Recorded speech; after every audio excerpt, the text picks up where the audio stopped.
गांव के बाहरी हिस्से में एक पुरानी हवेली थी जिसे लोग काली हवेली के नाम से जानते थे। यह हवेली वीरान थी और सालों से वहां कोई नहीं गया था।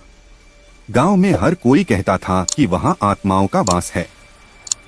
हवेली के अंदर से अक्सर अजीबोगरीब आवाजें आती थीं और रात के समय वहां रोशनी झिलमिलाती दिखाई देती थी। राहुल, एक निडर और उत्साही युवक, इन कहानियों पर यकीन नहीं करता था।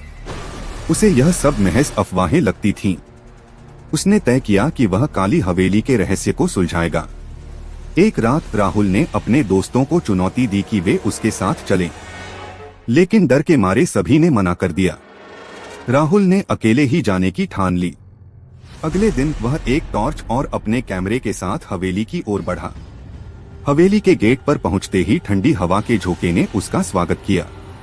गेट खुद ही धीरे धीरे चरमराते हुए खुल गया। अंदर घुसते ही राहुल ने महसूस किया कि वातावरण बेहद अजीब था। हवा में सड़ांध की गंध थी और हवेली के अंदर गहरा सन्नाटा पसरा हुआ था। राहुल ने टॉर्च जलाकर चारों ओर देखा। दीवारों पर जाले लटके हुए थे, फर्श पर धूल की मोटी परत थी और छत से कबूतरों के पंख झूल रहे थे। उसने हिम्मत जुटाकर आगे बढ़ना शुरू किया। वह धीरे धीरे हवेली के मुख्य हॉल में पहुंचा। वहां एक पुराना झूला कुर्सी पर रखा था जो बिना किसी हवा के खुद ही हिल रहा था। अचानक उसके कैमरे ने बिना किसी कारण के चमकना शुरू कर दिया। राहुल ने कैमरे को चेक किया, लेकिन कुछ समझ नहीं पाया। तभी एक ठंडी सी आहट उसके कानों में पड़ी। वह पलटा, लेकिन वहां कोई नहीं था। उसने सोचा कि यह उसकी कल्पना हो सकती है। जैसे ही वह पहली मंजिल पर चढ़ने लगा, सीढ़ियां उसके वजन से चरमराने लगीं। वह एक कमरे के पास पहुंचा जिसका दरवाजा आधा खुला हुआ था। उसने टॉर्च की रोशनी उस कमरे में डाली। अंदर एक पुराना दर्पण रखा था जिसमें अजीब धुंध थी। राहुल ने जैसे ही दर्पण के पास जाकर उसे साफ करने की कोशिश की, उसमें एक चेहरा दिखाई दिया। यह चेहरा एक बूढ़ी औरत का था जिसकी आंखें गहरे लाल थीं और चेहरा बुरी तरह झुलसा हुआ था।